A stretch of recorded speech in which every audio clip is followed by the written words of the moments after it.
தேவனுடைய பரிசுத்த நாமங்களுக்கு துதிகன மகிமை உண்டாவதாக. அப்போஸ்தலர் 6ஆம் அதிகாரத்தில் இருந்து நேற்று சில காரியங்களை பார்த்தோம். அங்கே ஜனங்கள் கூடுகிற போது பந்தி விசாரணை, ஜனங்கள் கவனிக்கிற காரியத்தில் ஒரு குறை வரும்போது அதற்கு பொறுப்பாக சிலரை தெரிவு செய்ய வேண்டிய ஒரு நிலைமை வரும்போது, பாருங்க, நாங்க இதை செய்ய மாட்டோம், நாங்க போதிக்கிறதுல, தேவ வசனத்தை சொல்லுகிறதுல தரித்திருப்போம் என்று அவர்கள் சொல்லிவிட்டு அந்த பிரச்சனையை அப்படியே அவங்க விட்டுட்டு போகல. அந்த பிரச்சனைக்கு ஒரு முடிவையும் செய்தார்கள். இதான் சரியான ஒரு வழி நடத்தல். இப்படி ஒரு பிரச்சனை இந்த இடத்துல இருக்கிறது என்று கண்டு அந்த பிரச்சனைக்கு ஆண்டவருடைய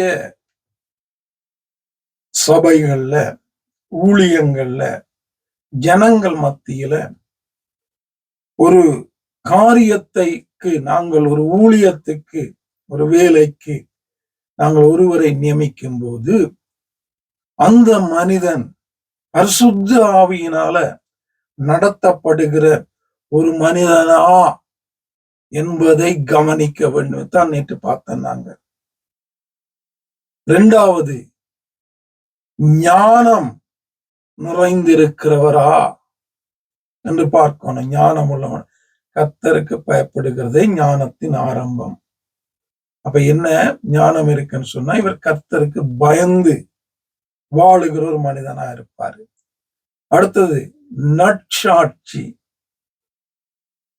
எல்லாரிடத்திலும் தேவனுடைய மனுஷன் என்ற ஒரு நல் சாட்சி பெற்ற ஒருவரைத்தான் அங்கே பிரசங்கத்துக்கு இவங்க நியமிக்கல, போதகரா நியமிக்கல, அப்போஸ்தலரா நியமிக்கல, ஒரு வர்ஷிப்புக்கு நியமிக்கல. சாப்பாடு, பந்தி விசாரணைக்கே அங்கே அப்போஸ்தலர் ஊழியத்துல இவ்வளவு தகுதிகளை பார்த்தாங்களே, இன்னைக்கு ஊழியத்துக்கு ஒருத்தர் நியமிக்கிறோம்னு சொன்னா நாங்க குறைந்தபட்சம் அவர் ஆவியானவரால வழி நடத்தப்படுகிற, தேவனுக்கு பயந்து அந்த ஞானத்தினால நிறைந்து நற்சாட்சி பெற்று நல்ல ஒரு நிலையில வாழுகிறாரா என்பதை பார்க்க வேண்டும். கடந்த காலத்தை பார்க்க கூடாது. கடந்த காலத்துல எல்லாரும் குப்பை, எல்லாரும் அருவருக்கப்பட்ட வாழ்க்கை தான் வாழ்ந்தோம், நான் நீங்களும். கடந்த காலத்தை அதுக்குள்ள கொண்டு வரக்கூடாது. நிகழ்காலத்துல இப்படி இருக்கிறாரா, வாழுகிறாரா என்பதை பார்க்க வேண்டும். கடந்த காலத்தை நாங்க பார்ப்போமா இருந்தா ஒருவரும் எந்த விதமான ஒரு ஊழியத்தையும் செய்வதற்கு தகுதி இல்லாதவர்கள் யாரா இருந்தாலும் அதை பார்க்க கூடாது. இப்ப என்ன காரியங்கள் செய்திருக்கலாம்? மனம் திரும்பி உண்மை முத்தகமாய் சத்தியத்தின்படி தேவனோடு வாழுகிற ஆவியானவரால வழி நடத்தப்பட்டு தேவ ஞானத்தினால நிறைந்து சாட்சியுள்ள ஒரு வாழ்க்கை இப்ப இந்த நிலையில வாழுகிறாரா என்பதை பார்க்க வேண்டும். பார்த்துதான் ஒரு ஊழியத்துக்கு ஒருவரை நாங்க தெரிவு செய்ய வேணும். அவங்க தெரிவு செய்தாங்க அப்போஸ்தலர்களை சபை பந்தி விசாரிப்புக்கு.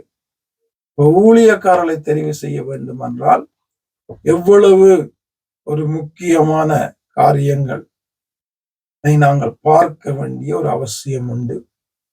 வால் பிடிக்கிறவர்களையும், அள்ளி கொடுக்கிறவர்களையும், பெரிய ஒரு வேலையில இருக்கிறவர்களையும், எப்பொழுதும் உங்களையே நீங்க சொல்லுகிறதுக்கு மறு பேச்சு பேசாதவர்களையும் தெரிவு செய்கிறது ஆண்டவரால தெரிவு செய்கிற காரியம் கிடையாது. அந்த மனுஷன் ஆவியானவரால தெரிவு செய்கிற ஒரு காரியம் கிடையாது. ஆகவே நாட்கள்ல இதை பார்த்து நானும் நீங்களும் திருந்தி வேதத்தின்படி வாழ ஆவியானவர் எனக்கும் விசேஷமா எனக்கும் உங்களுக்கு உதவி செய்து வழி நடத்துவாராக. ஆமென்.